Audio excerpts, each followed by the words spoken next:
Hi teachers, good day. Are you preparing for your let?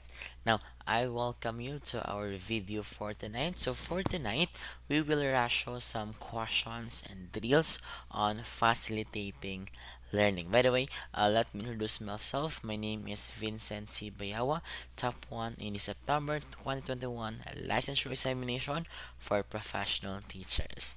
Are you ready? Now, if you're ready, kindly get a pen and paper with you to make our learning more active and more meaningful. I would like you as well to read the question on your end. After reading the question, I'll pause for 5 seconds for you to choose your answer and then we will check. Are you good? Okay, so if you are now ready, we will start with our first question for tonight. Okay? Alright, that's number one. Ayan. Now, number one question. Any change to the behavior of an individual is called what? Ayan. Check the choices. Is it development, learning, maturation, or growth? Ayan. What's the answer? Now, in answering any board exam question, the first thing that you need to do is to understand the question. Diba? You need to understand the question by, of course, finding the clue word. Now, in this question, our clue word here is change in behavior. Tama? Meaning yung pagbabago po sa behavior natin. Tanong, of the choices, alin ba dito ang nagre-refer sa pagbabago ng behavior natin? Now, if we're going to look back on your concepts on child and adolescent development, we know for sure that when we say growth, growth is physical. Tama? Growth is quantitative, meaning na-measure siya. In short, hindi pwede ang growth dito. Why? Was the change in behavior kasi qualitative change yon. Tama? And when we say growth, since na-measure siya, siya ay isang quantitative change, meaning can be expressed in numbers yon. Tama? Therefore, in the question, wrong kagad yung delta na graph. Diba? At least, three choices na lang. Now, in the choices, hindi rin po pwede dyan yung ating maturation. Why? When I say maturation kasi, maturation refers to the changes na nangyari po sa katawan natin or sa ating pagkatao, referring to or because of age. Kasi tumatanda tayo, nagmamature tayo, tama? That is maturation. Kaya nga, sa board exam, when I say maturation, the common clue word that we look for is the word internal ripening, meaning nahinog tayo mula sa loob kasi nga tumatanda tayo. Again na, maturation, this refers to changes brought by age. Yan, edad. Okay? Now, is that development or learning? Ayan, sige, tanong ka. For example, ayan. For example, no, may jowa ka. Di ba? Yung jowa mo nakasala sa'yo. Now, tanong, if yung jowa mo ba, pag pinatawad mo, tapos ginawa niya ulit, yan, pag ginawa niya ba ulit yung pagkakamali ng yon, anong masabi mo? Di ba sabi mo, hindi ka na natuto. Tama? Kasi nga, when I say change in behavior, yun po ay katangian ng alin? Development po ba? Or learning? Yan na, change in behavior, you answer here. That's learning. Why? Masabi mo lang na isang tao ay natuto siya pag nagbago yung pag-uugali niya. Diba? In a given example, for example, no? We can only say ng jowa mo natuto na siya pag nagbago ng ugali niya or pag hindi niya nagawa yung pagkakamali niya. Diba? So, first example, again, for number one, the answer here is learning. Learning, by definition, refers to the change in behavior. Kaya nga, when we say objectives, ang objectives po natin sa loob ng klase should be behavioral. Tama. Kung say behavioral, dapat po ito ay na-observe sa behavior ng bata. Diba? Yung answer letter B, learning, sir. Bakit po sir hindi pwede ang development? Ito po yan. Now, pag walang learning, pwede ka pong magsagot ng development. Bakit? Kung si development kasi, this refers to the overall. Overall po yung development natin. When I say development, kasali na po sa development yung learning natin, yung maturation natin, at yung growth po natin. Okay? But when I say change in the behavior, that's specific to learning. Yan. Ito yung mga pagbabago sa atin because of experiences at because itinuro sa atin. Okay? For number one, the answer, that's letter B. Learning po yan. Okay? Ayan, let's go with Number 2, yan na. Pag-development po ha, para po silang learning at maturation, qualitative po sila. Okay? But when you say maturation po sa board exam, again, you need to look for the word internal ripening. So, the word is internal ripening, meaning nagbabago tayo because of our age. Okay? Then, pag growth naman, quantity po siya na may measure kasi nga physical. Example, tumangkad ka, bumigat ka, kanon. That's growth po yun. Okay? Ayan, I hope that's clear. Let's go with number 2. Alright? Now, for number 2, the teacher must be aware that both heredity and environment represents complex factor, exerting many specific influences on individual's growth. Which among the following statement best represents the influence of heredity in environment? Sige, I'll give you 5 seconds. Okay? I'll pause for 5 seconds and um, check mo muna yung choices po natin. Okay? Ayun. Sige. Now, unang-una, may sagot ka na. Okay. Now, unang-una na yung clue word po natin sa question ay heredity tapos environment. Okay. Kung sa heredity po, ito po yung genetics natin. Tama. Meaning, ito po yung mga factors po na nagmumula sa mga parents po natin. Heredity po yun. Kung sa environment man po, nakuha po natin ito sa labas. Meaning, matapos po tayong isilang, yung mga factors po sa labas, sa environment natin, yung social factor, di ba? Yung peer pressure, ganun. Those are part of our environment. Okay? Now, tanong, meron po bang mas mataas yung influence sa dalawa? Is heredity, does heredity exerts more? Or is it your environment? Okay? So, unang-una po ha, wala po sa dalawa. Okay na? Wala po sa dalawa. Meaning, wala po sa heredity at environment ang mas. Actually, there's still a debate today, di ba? Yung nature versus nurture. However po, wala po talagang mananalo sa dalawa. Okay? We need to really have both, di ba? When we say development kasi, it's a combination of both our development and I mean both heredity and also your environment, diba? So for this one, ayan, una-una po wrong po dito yung letter A na heredity counts environment heredity counts, environment is less important. Bakit po? Environment is also a factor, diba? Ano pa dito ha? Ayan, we say heredity or genetics, this gives us our potential. Ayan, heredity po provides the potential of the person. However, when we say environment po, siya pong nadidikta to what extent that potential po mai-express. Meaning, yung dalawa, important sila. Tama? Meaning, A and B in the choices are both wrong. Diba? Sabi kasi ng A, environment is less important. Sabi naman ng B, heredity becomes less important. Sa mali po sila. Now, C or D. Okay? Now, kung sila pong dalawa importante, hindi naman po tama yung letter D na both tend to cancel each other's influences. Bakit?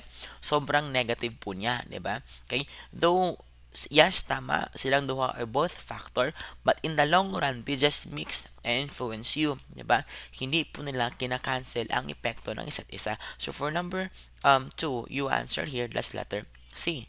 The relative influence of heredity in environment can vary widely in an individual's growth. Meaning, iba-iba po ang extent to which heredity and environment affects us. Diba? That's relative influence of both. Okay? Again, for number 2, that's letter C. Ayan, let's go. I hope that's clear. Okay? Let's go with number 3. Ayan, number 3 na po tayo. Okay? Now, for number 3, ayan, more senses are involved in the learning process during what? Okay? Okay. 5 seconds muna. Check the choices for 5 seconds, after which we'll explain why the answer is this and that. Okay? Alright. Ayan, ayan. For number 3, again, what's the clue word for this one? The clue word here is the word more senses. Remember, in terms of learning, the higher the senses involved, the better it is. Tama? Meaning, pag mas mataas or maraming senses ang involved in learning, mas matututo tayo. Diba? So therefore, in a given example, wrong sure na sure tayo, larong dyan yung lecture. Tama? Kasi yung sa lecture kasi, ang mga estudyante nakikinig lang yun. Di ba? Therefore, there's no more, hindi marami yung senses involved nun. Di ba? So, wrong dyan yung lecture. Sa lecture, one way yun. Di ba? Again, lecture is one way. Ayan, lecture po is one way. Lecture po is one way lang siya. Iba po siya sa discussion. Muna sa discussion kasi, discussion is two-way naman. Pag lecture, one way. Pag discussion, two-way siya. Okay? Now, A, C, or D. Again, A, C, or D. Now, if we're going to base it lang on our interpretation, baka po iba-iba po yung pag-interpret natin, tama? At magkaiba-iba yung sagot natin, tama? However, in a board exam kasi, there should be one specific answer. Now, that's the reason why we need to have our own source. Ano ba yung source mo? Bakit ito yung sagot mo? Now, ano ba yung source natin na theory in this example? Okay, the source natin o yung theory po natin na magsusupport sa sagot natin is yung ito. Are you familiar with this? The cone of experience. Sige nga, kanino ito? O sabihin mo, kanino po yung cone of experience? Your E, G, that's, sorry, E and D, that's Edgar Dale, diba? That's Edgar Dale. And Edgar Dale po ang nagpauso ng ating cone of experience. Now, Edgar Dale suggests different learning methods daw na si teacher pwede siyang mamili doon from the most concrete to the most abstract. Now, when say concrete learning, ito yung methods kung saan ang bata actual mismo silang gagawa. This refers to your first-hand experiences na ginagamitan ng mga senses natin like sense of touch, 'di ba? Sense of smell, taste, ganun. Basta lang mo say concrete learning, first-hand experience ang bata mismo gumagawa. Okay? However, when I say abstract learning, this refers to your type of learning modality na beyond the physical. Meaning, commonly, ang bata nag-imagine, di ba? Yan, that is your abstract learning. Now, if you compare the two, of course, mas maraming senses sa concrete, okay? Less senses naman sa ating abstract. Okay na, higher senses ng concrete and less senses po sa abstract learning po natin. Now, sir, it does not answer the question yet. May kadugtong po ito. Okay na. Sa Edgar Dale kasi, he suggested the cone wherein may levels po siya ng mga different methods kung saan as you go higher, mas kumukonte yung senses. As you go higher, mas naging abstract po ito. Meaning, the lower part, mas maraming senses involved. Why? Concrete learning kasi sila. Okay? Now, what we can find on the lowest part or the base part of our cone is this. Kasi nga, sabihin mo nga, direct purposeful, go. Yan, direct purposeful. Now, tanong mo lang, we'll say direct purposeful, ang clue word mo dito ay actual na experience. Again na, we'll say direct purposeful, ang clue word mo dito ay actual experience or real life mismo. For example, no, gusto mo yung mga bata mo, matuto yung mga bata mo how to add, how to subtract.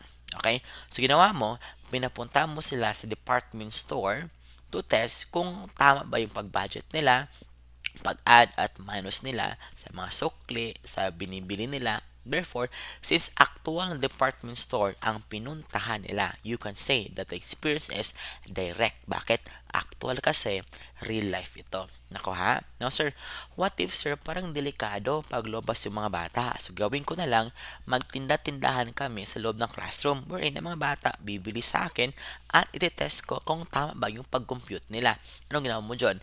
Kinopya mo yung realidad. Ang tapo na ay, contrive naman po siya. Again na, when sa direct purposeful is refers to your actual reality po ito mismo.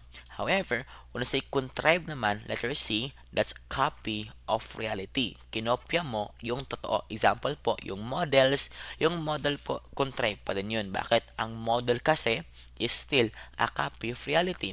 What else po sir? Pwede rin simulation ng jury trial. Still, that is your contrive. Bakit? Kinopya mo ang reality. Are we clear? Ulitin ko ha. Pag reality, you answer direct. But one who say copy ng reality, you answer contrived naman po siya. Okay? Now, sure, what if role playing? Ang role playing po by contrived, depende po. Pag ang role playing mo ay kopya ng realidad, yun po ay contrived.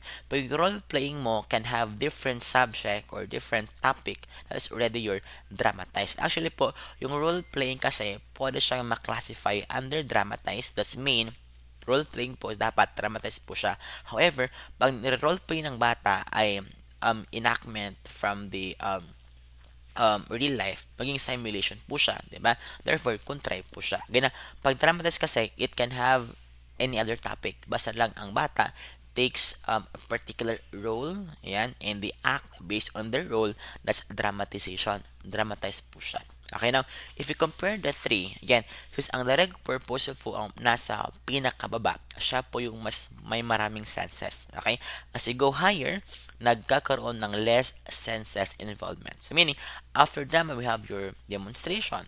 Once I demonstration kasi, demonstration is may mga tao na gumagawa while ang iba nanonood lang. Diba? And commonly in science, for example, we use demonstration especially if kulang sa mga materials. Diba? So meaning, yung ibang bata nag-experiment, tapos ibang bata nanonood kasi kulang sa materials. Diba? Or sometimes then, we use demonstration especially pag ang tinuturo ni teacher ay skills-based. For example, no, ang topic mo ay cheerleading. Dapat ang mga bata mo matuto paano mag-cheer dancing. Tama? Tanong, pwede ka bang mag-discovery learning doon? Di ba? Maghagis-hagis yung bata, magtumbling-tumbling sila. Pero discovery learning, pwede ba yun? Of course, the answer is no. Tama? Meaning, pag skills-based ituro mo kagad. Tama?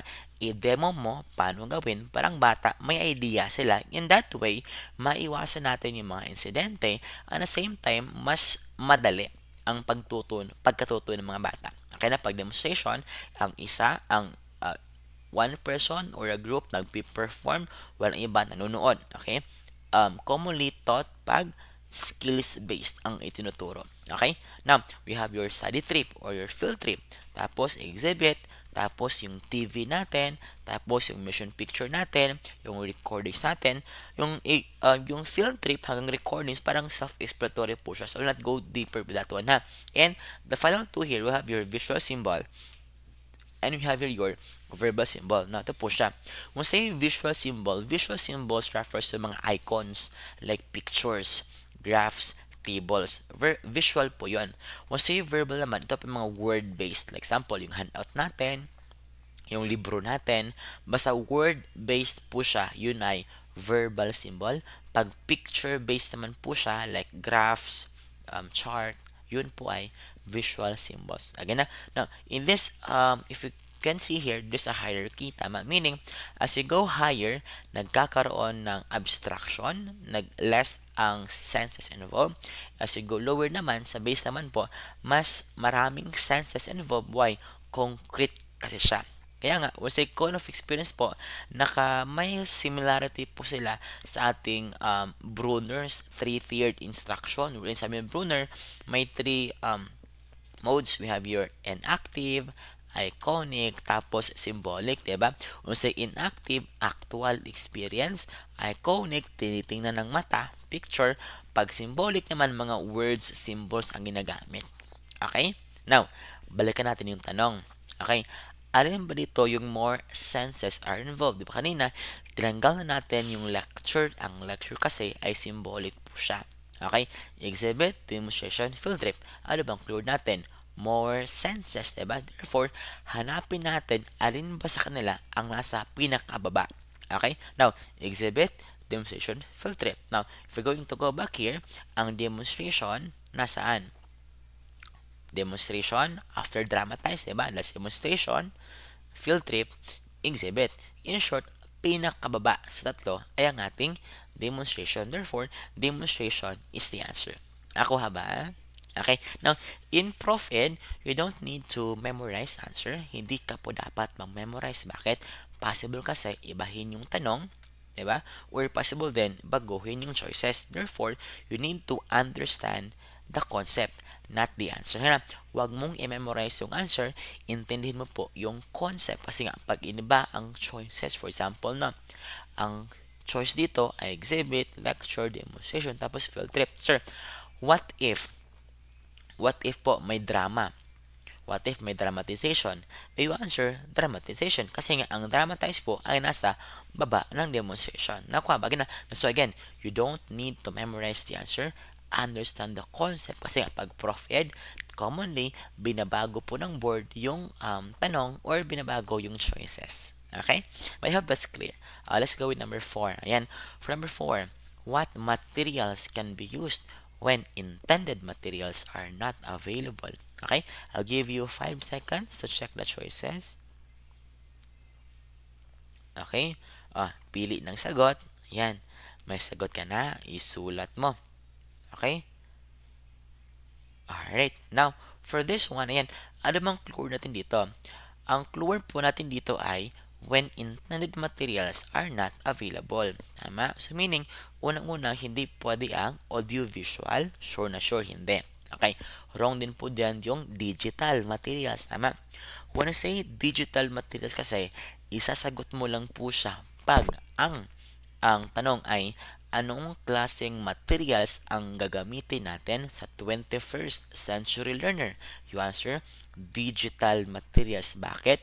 21st century learners are digital natives, diba? So therefore, we use digital tools. Nakuha? Again, pag digital materials, we only use it pag 21st century learners. Now, ang tanong kasi is, when intended are not available. Ayan, supplementary or improvised. Now, when we say supplementary po ay additional, extra materials. Now, pag improvised naman, alternative. Now, kung ang gusto mong material ay wala, anong gagamitin mo? Yung additional materials ba?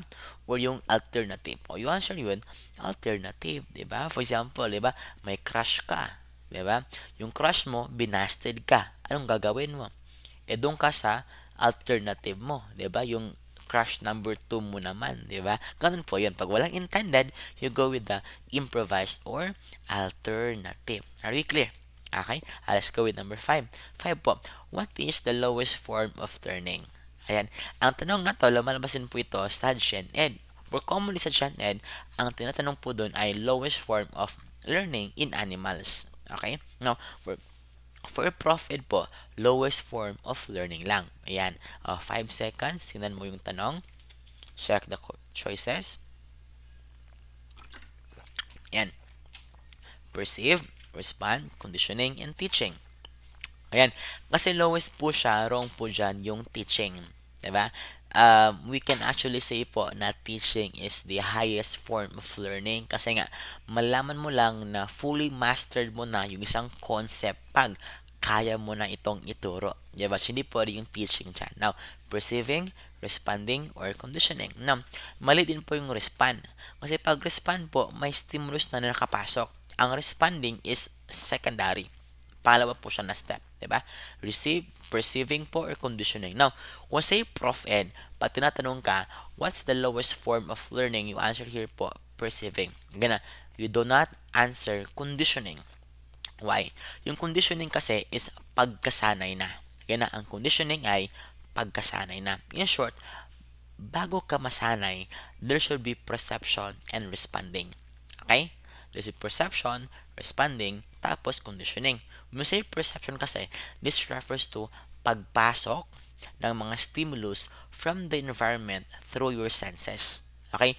And because of that perception, nag-respond ka. Now, since ulit-ulit yung perception mo ng stimulus na yon, nasanay ka na. Tag po doon ay conditioning. Kasi conditioning, nagre-respond ka na nang hindi ka na nag-iisip. Okay, so in short, pag lowest form of learning here, you answer here again. You answer perceiving. Bakit perceiving? Perceiving kasi yung initial step. Pag perceiving, ito po yung process wherein yung stimulus pumasok po sa atin through our senses. So you answer here, perceiving. Are we clear? Sabi nila, you answer daw po conditioning pag gen ed. Oh, conditioning po siya pag sa animals. Pag sa animals po, that's conditioning. But pag lowest form of learning lang, you answer here, perceiving. Okay? Ayan. Okay, let's go with number 6.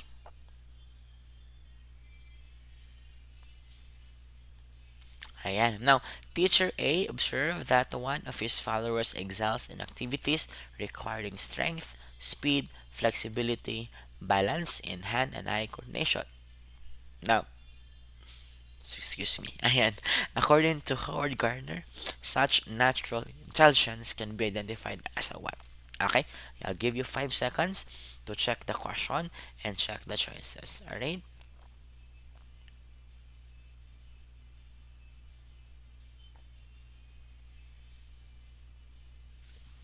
Alright. O, sige. Ayan. Now, for this one, ayan, naposagot natin. Now, ang clue po natin dito ay saan? Ang strength, yung speed, flexibility, balance, hand and eye. Tama? This refers what? Body. Diba? So, since body na yan, bonus na yan. Okay? Kahit wala ka ng analysis dyan, alam na alam mo na yung sagot. Diba? The answer here, that's bodily kinesthetic. Why? When say intra kasi, intra is self. Ayan. Intra is self-smart.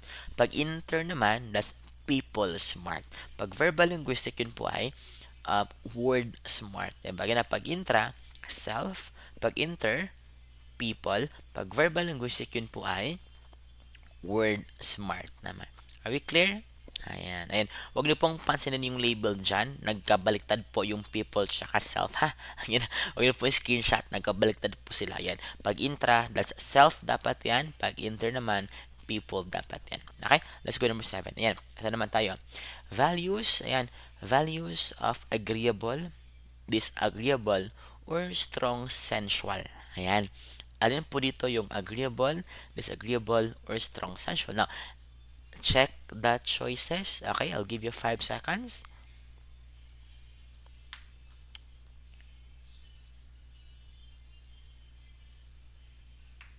Ayan.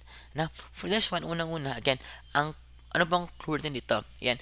We can actually lahat dyan pwedeng maging clue word, diba? But ang pinaka-clue natin dyan is yung word na sensual. Meaning, masarap sa katawan. Ganun. Meaning, ito yung value na pwedeng mag-agree ako or mag-disagree ako kasi pwedeng tama para sa akin or hindi tama para sa akin. Tama? Basta lang, masarap para sa katawan. Yan.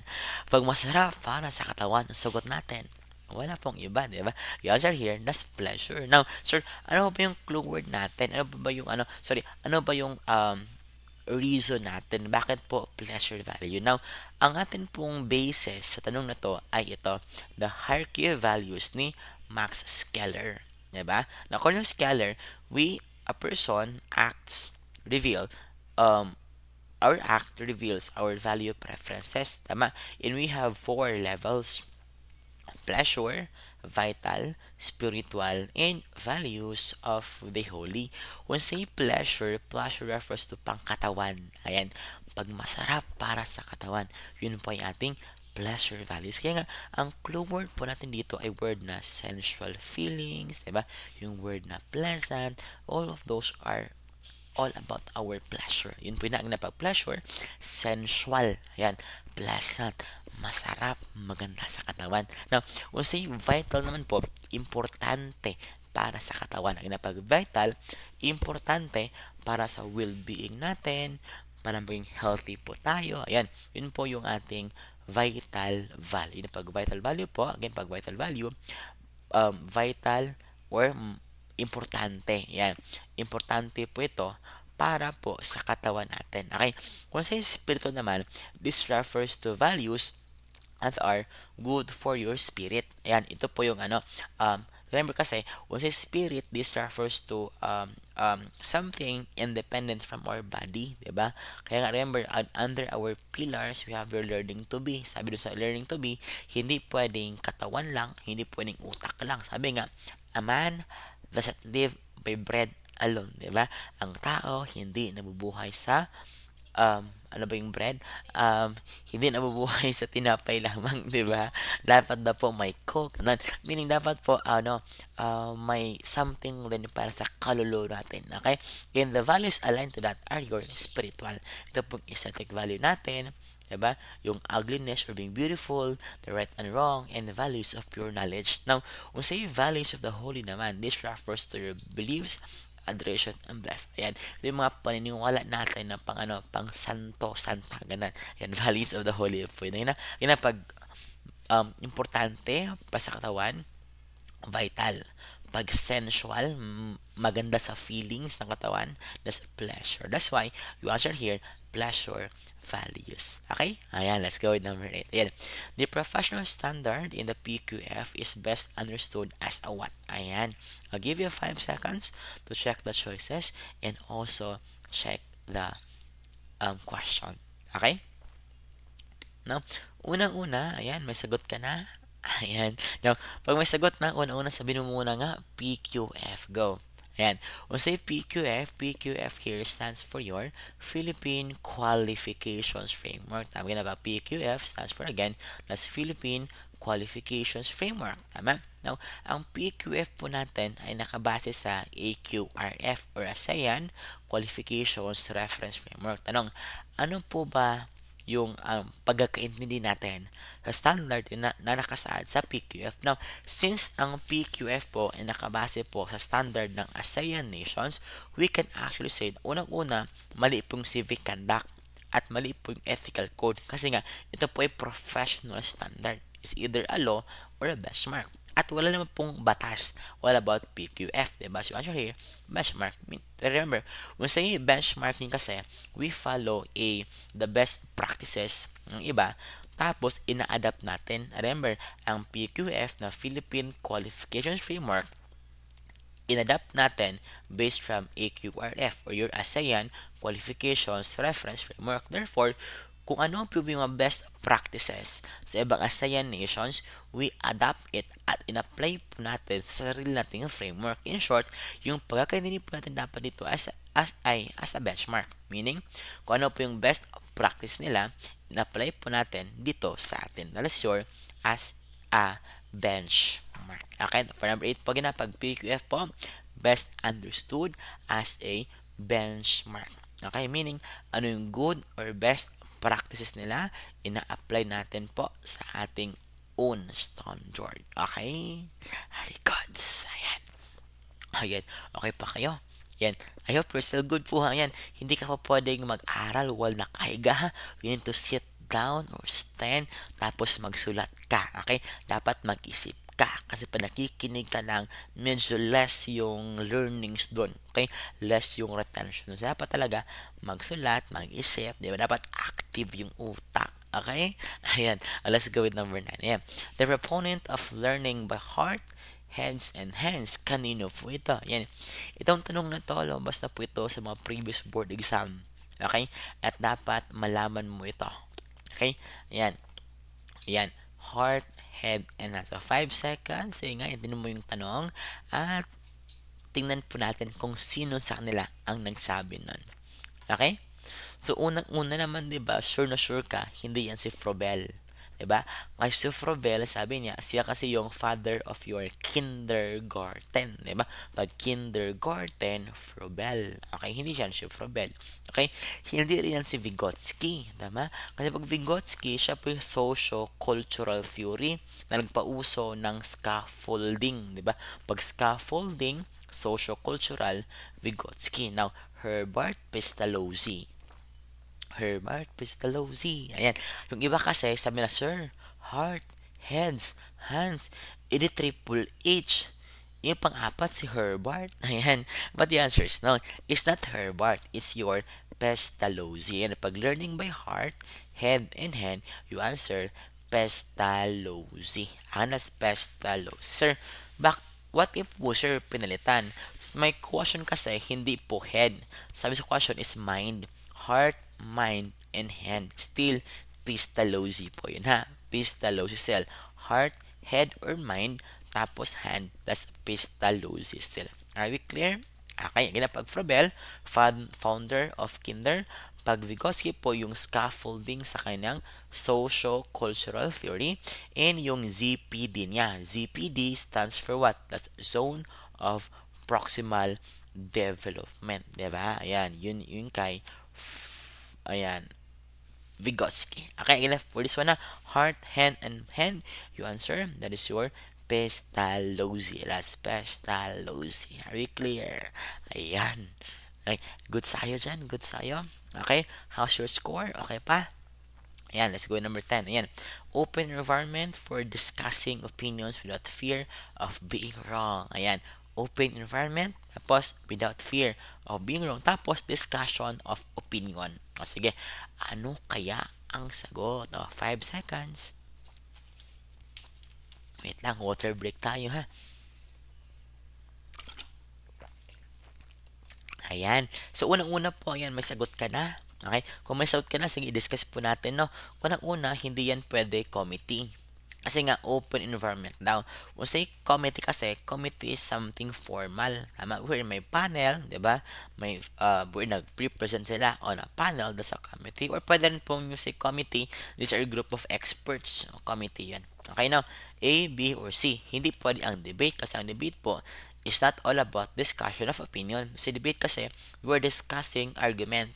May argumento ka, usually two sides yun, tapos you defend your argument. And your defense should not just be based on opinion, diba?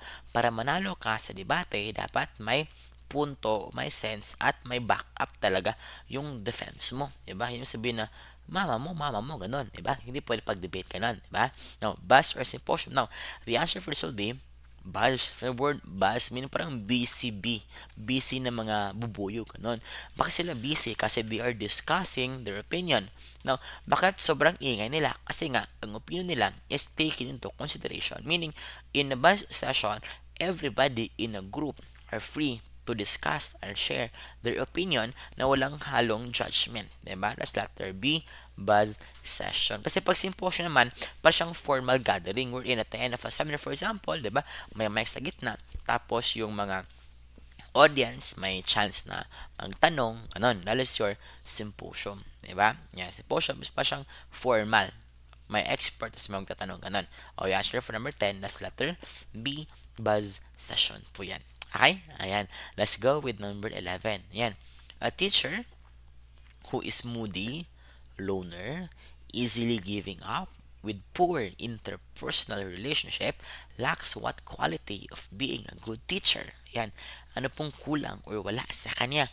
Buoyancy, innovativeness, intelligence, reliability. Sige nga, 5 seconds, check mo yung tanong, tapos isulat mo yung sagot mo at i-check natin kung tama ka ba. Okay? 5, 4, 3, 2, 1. Okay? Okay na. Ayan. Ayan. So, una-una, no? Sabi natin, moody. Ayan, si teacher moody. Pabago-bago ng mood. Ayan, para mga babae, ganon. Okay. Tapos, easily giving up. Diba? Walang interpersonal, ganon. Anong kulang sa kanya? Unang-una, hindi po yan intelligence. Kasi pag intelligence naman, matalino. Hindi naman po sinabi ng tanong na bobo si teacher. Diba? Hindi po ang si. Hindi naman po pwede yung innovative. Kasi pag innovative naman, that's creating something new. Diba? Gumawa ng mga bagong methodology. Yan.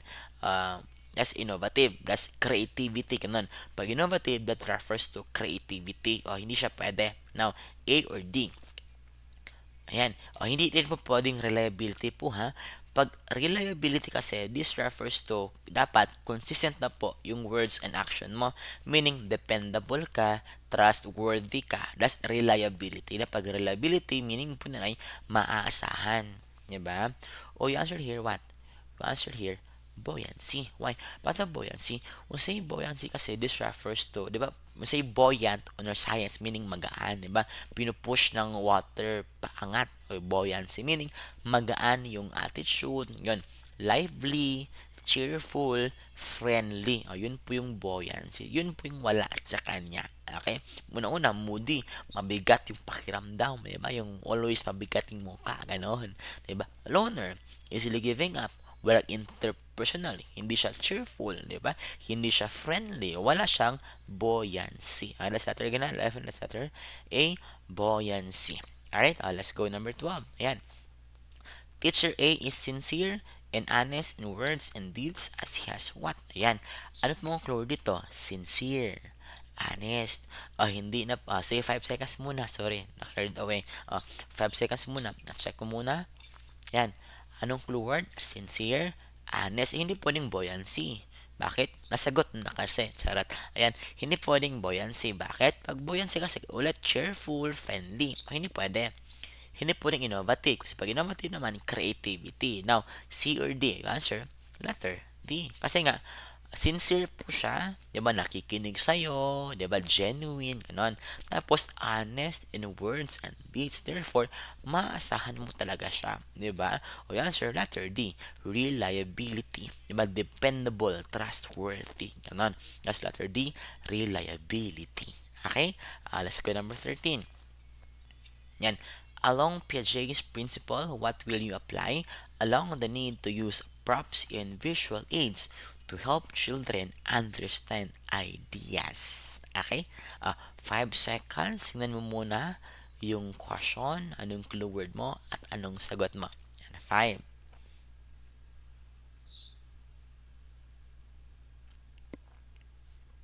May sagot ka na. Sige nga. Sige nga. Pakitaan mo ko. Anong clue word mo dyan? Anong clue word mo? Again na, para nag-uusap lang po tayo ha. I am your review buddy for today. So, para nag-uusap lang po tayo ha. Sumagot ka din ha. Baka sakalin kita. Charot. Ayan.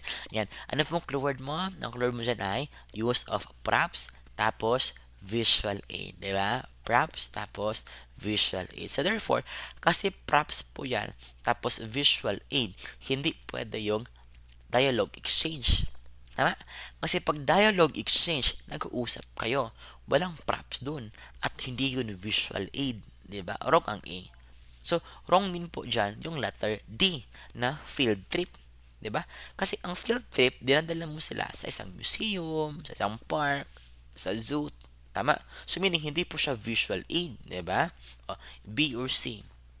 Alin sa B at C ang bata may nakikita? That's illustration, di ba? Drawing and illustrations are examples of props and visual aid. Therefore, that's the answer. Nakabagay na. You just need to draw connection between the question and the choices. Nakaba, that's letter B. The use of drawing and illustration. Yun po yung sagot natin. Are you clear? Ayan, let's go number 14. 14 tayo. Which standardized test is used to measure performance in completed subjects at various grade level? Okay, 5 seconds. Tingnan mo yung question at choices and write your answer.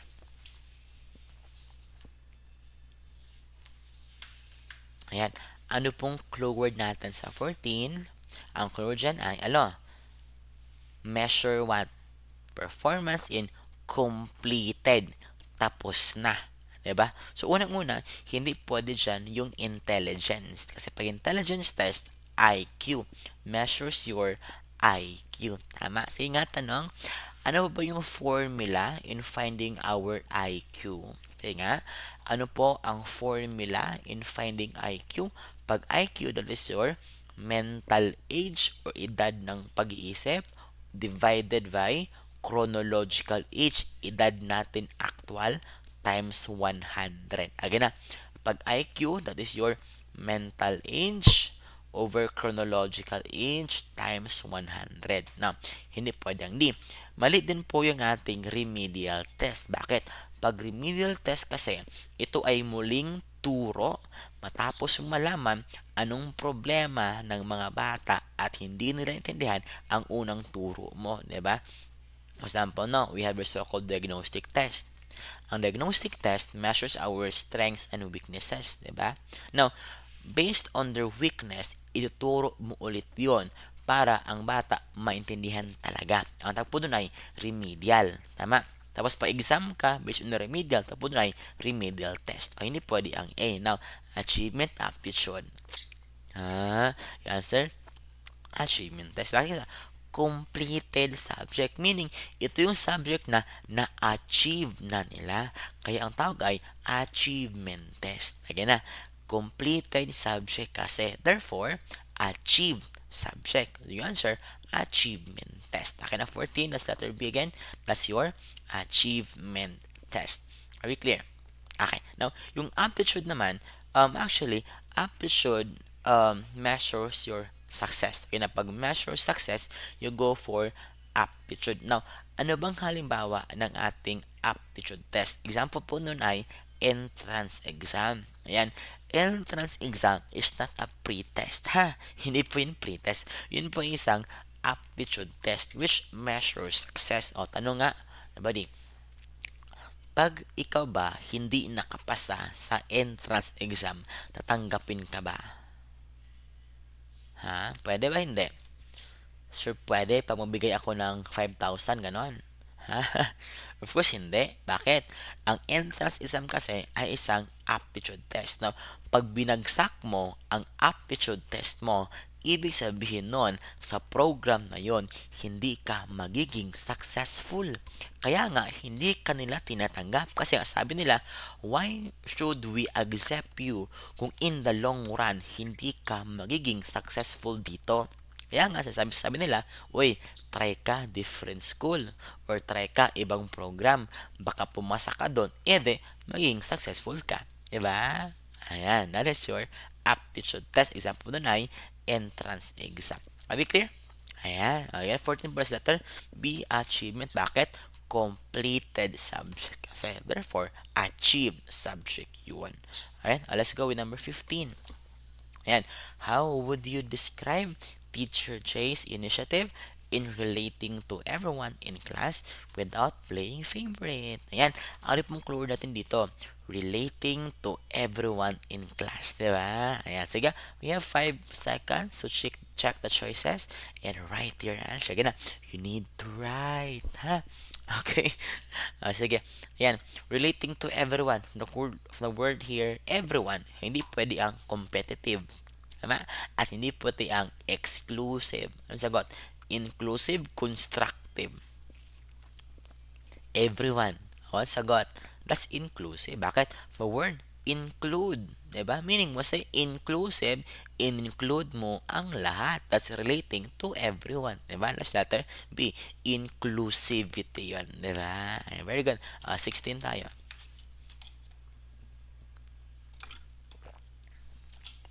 16. Successful learners contribute their own learning by assuming the following traits. Exact 5 seconds. Tingnan mo yung question, anong clue word mo dyan, at anong sagot mo. Ayan.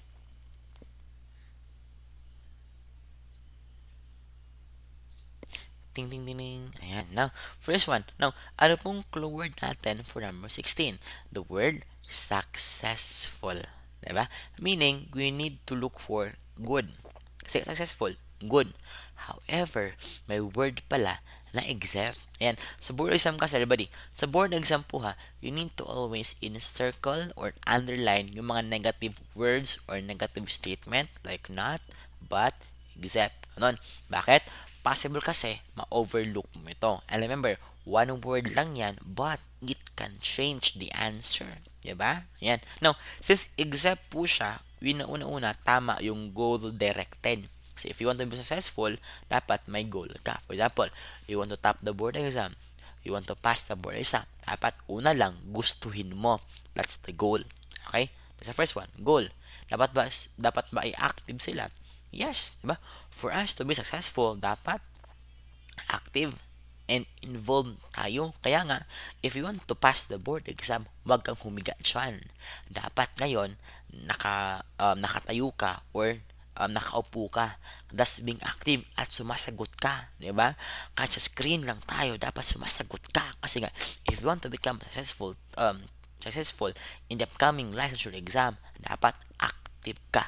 Active yung utak, active yung puso, active yung katawan, di ba? Now, docile or self-regulating. Tama ba yung self-regulating? Yes, that's part of your monitoring behavior, di ba? O for this one, you answer, that's docile. We say docile kasi, this refers to being passive, submissive, meaning sunod-sunuran lang, di ba? If you want to become successful, we need to be active and try something new, di ba? Hindi kung anong sabi ng iba, yung sundin ko. No. If you want to become successful, travel the road less travel. Ganon. Letter C, docile. Bakit? Exempted kasi. Okay? Ayan. 17. Ayan. You are required to formulate your own philosophy of education in the course teaching profession. Now, based on Bloom's revised taxonomy, in which level of cognitive structure or processing are you? Again, say 5 seconds, check the question ulit, and check the choices. Okay?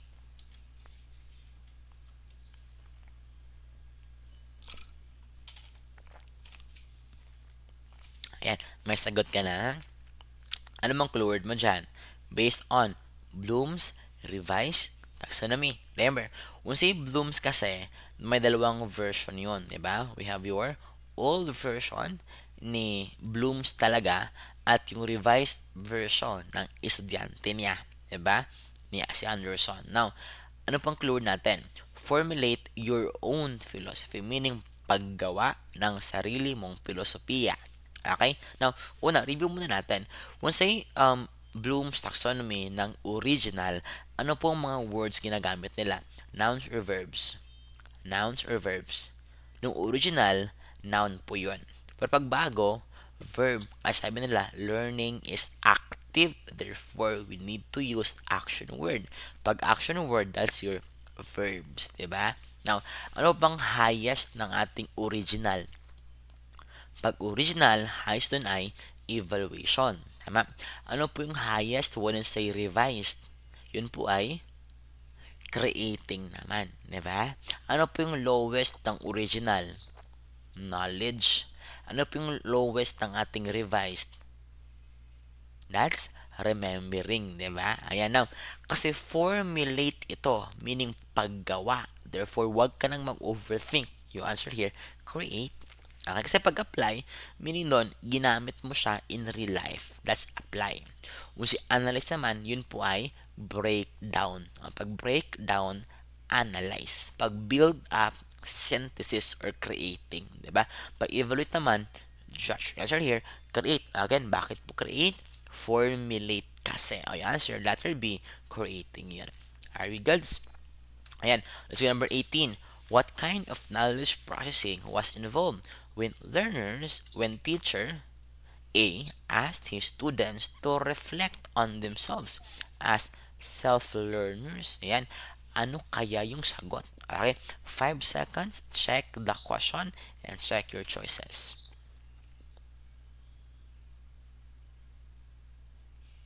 Yun, may sagot na. Okay, madali naman ito, di ba? Ano yung keyword mo? Reflect on themselves as alin? Self-learners. O, hindi pwedeng induction tapos deduction. Kasi deduction and induction refers to thought processing. Diba? Pag general to specific, deduction. Pag specific to general, induction. Diba? Observation, metacognition. Pag observe naman, we use our senses. Tinitingnan mo. Diba? That's observe. Diba?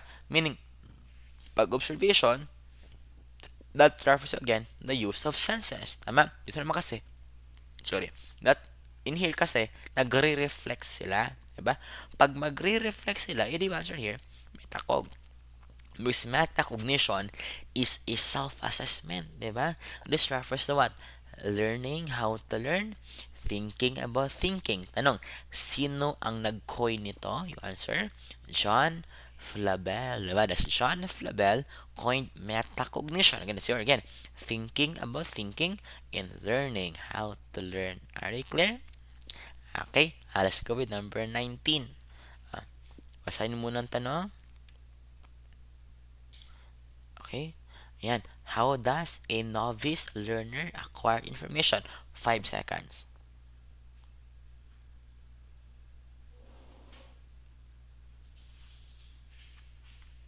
Ayan. Now, selected, important, all, or meaningful. Anong clue word mo dyan? Okay, now, unang-una, define natin, no? Unang say novice, novice, ano sabihin ng novice? Pag novice yan, meaning baguhan, di ba? Pag novice, meaning nun, baguhan. Now, pag baguhan ka pa, paano mo pinaprocess yung information mo? Of course, for sure, kasi baguhan ka pa, hindi ka pa magaling. Diba? So, hindi important, hindi meaningful. Kasi pag important at meaningful, meaning, yun na yung mga specific talaga. Diba? Yung mga importante talaga. Meaning, pang-expert yun. Okay, selected all. Yung answer, all. Bakit? When say novice again, baguhan. Remember, when say beginning learners, hindi pa nila alam anong importante at hindi. So, feel nila lahat importante. Example, di ba? Nagre-review ka ngayon, di ba? Mga tao kasi, nagre-review sila para mas effective yung pagre-review nila. Nag-highlight sila. Di ba? Nag-highlight sila. Though nag-highlight sila, pero hina-highlight naman nila lahat. Ganun ka ba? Yan, tanong. Expert ba sila? No. Novice yun. Kasi pa nag-highlight ka, hina-highlight mo naman lahat. Novice ka. Kasi nga, dapat i-highlight mo lang anong importante. Diba? Yan. Kaya sabi nila, ang importante, ang mahalaga. Ganon. Diba? Yan, pag novice, all. Pag novice, all. Okay, novice, all. Are you clear? Ayan, 20.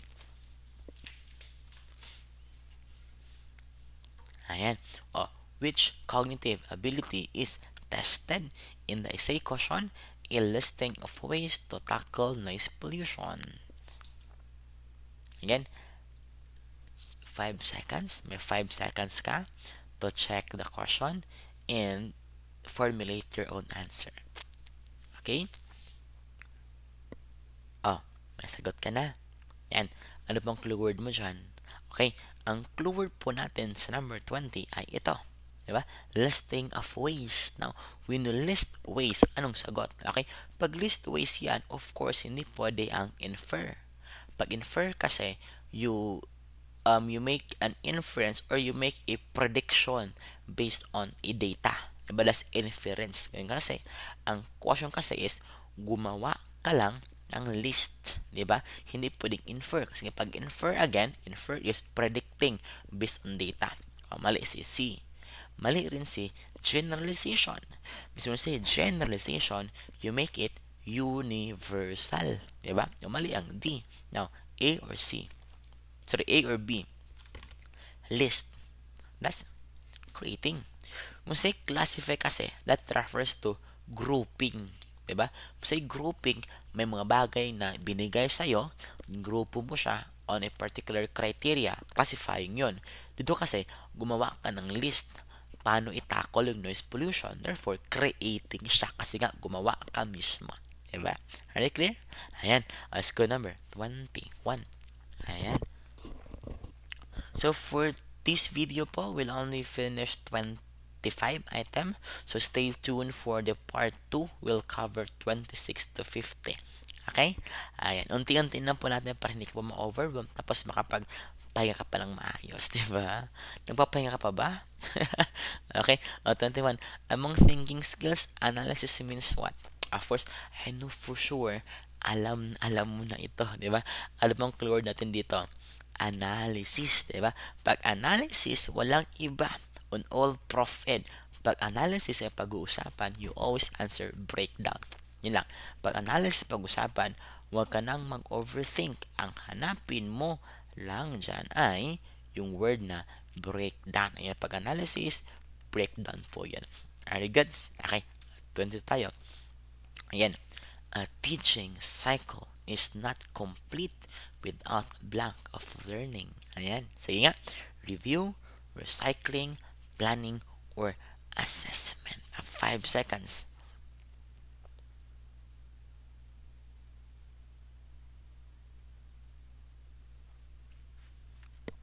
Ayan. May sagot ka na?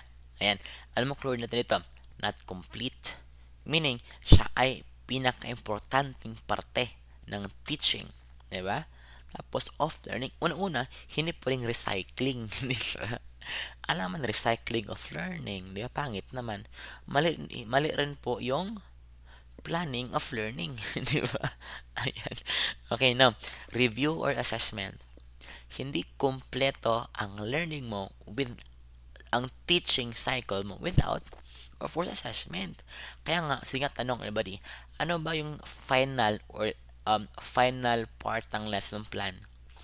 Pag final part ng lesson plan, sagot mo dyan, assignment. Kasi assignment po ang last part ng lesson planning. Pero pag ang tanong, what is the final integral part of lesson plan? Assessment.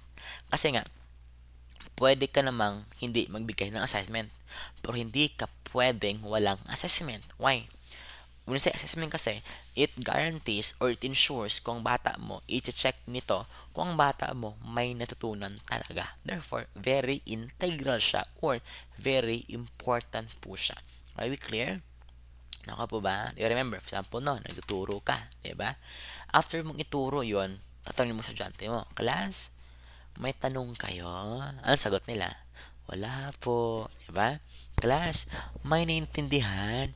Yes po. Diba? Now, as a teacher, how would you know kung may naintindihan talaga?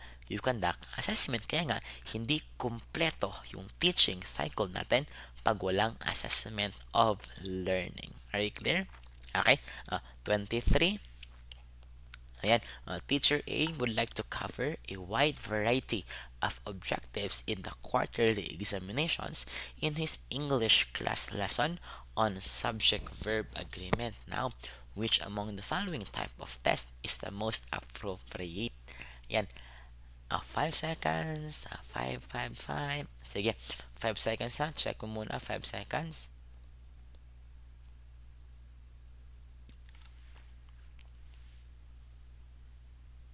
Okay? Now, for this one, ano bang keyword natin dito? Anong klase ang test na appropriate saan? Wide variety of objectives. Diba?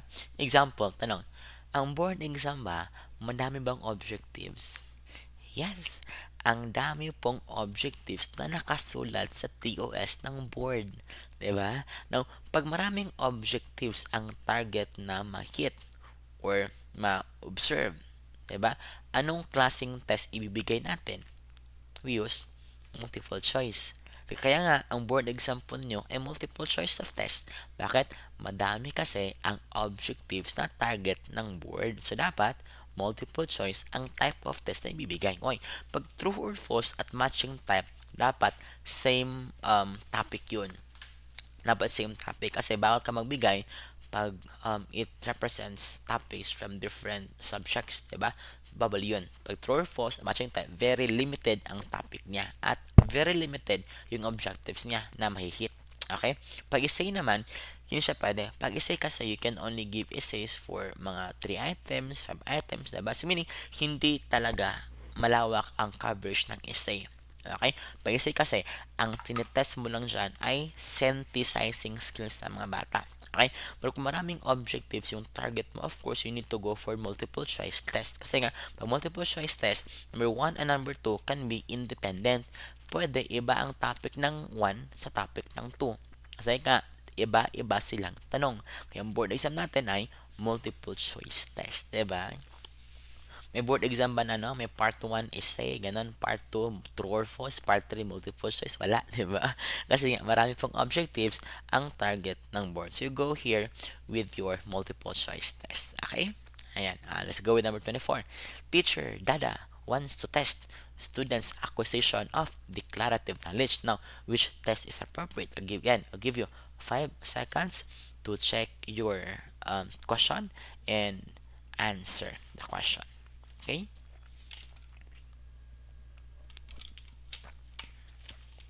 Ayan. Ano pong clue word natin? Masagot ka na. Ang clue word nito ay declarative knowledge. Diba?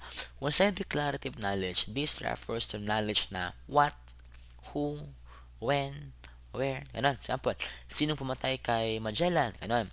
Kailan dumaong si Magellan? Ganon. Diba? Kailan pinatay si Rizal? Yun po yung mga declarative knowledge po natin. The what, who, when, where knowledge. Therefore, hindi pwedeng submission of a report. Diba?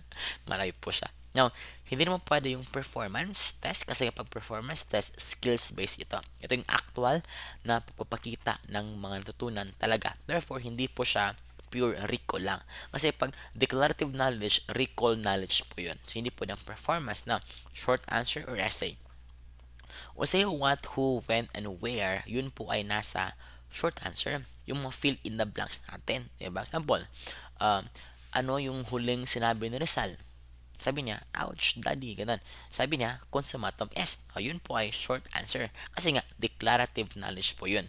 Kung sa essay kasi, they need to expound on a particular concept. Diba? And that's letter C, short answer test. Okay? Sige, last number tayo for tonight's video. Okay? Last number. In the 4A's approach to facilitating learning, the students learn best to relate ideas to real life through what? Ayan. Ano ang sagot mo? Okay? Ah, ano ang sagot natin dyan? Okay? Now, 5 seconds. I'll give you 5 seconds to check the answer first. Okay?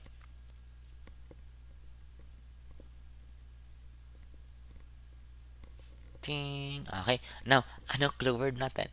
Yan. Ang clue word po natin dito ay yung word na relate idea to real life. Diba? Relate idea to real life. Now, since relate to real life, hindi pwede ang activity, hindi pwedeng analysis. Is it abstraction, application? The word itself, relate to real life. Pag may real life pag-uusapan, of course, you need to go with, of course, that's your application. Meaning, bakit niya ba na-relate ang idea sa real life niya? Kasi nga, na-apply niya ito, di ba? I go for letter D, application po tayo for number 25. Okay? Ayan. So, yun lang po muna for this video. Kasi nga, para pa-maximize po yung attention span natin, please check our other videos for other content. Okay? And God bless for your preparation ng board exam. No? Alam ko na kayang-kaya mo yan. Di ba? I know for sure, kayang-kaya mo yan. Hindi ka umabot sa puntong ito para sa wala. And I truly and genuinely believe that you are destined to become a teacher. So with God's guidance, with His grace, and your preparation, you can ace and pass your board exam. God bless, kumbati teachers. Ayan. Bye po. See you next time.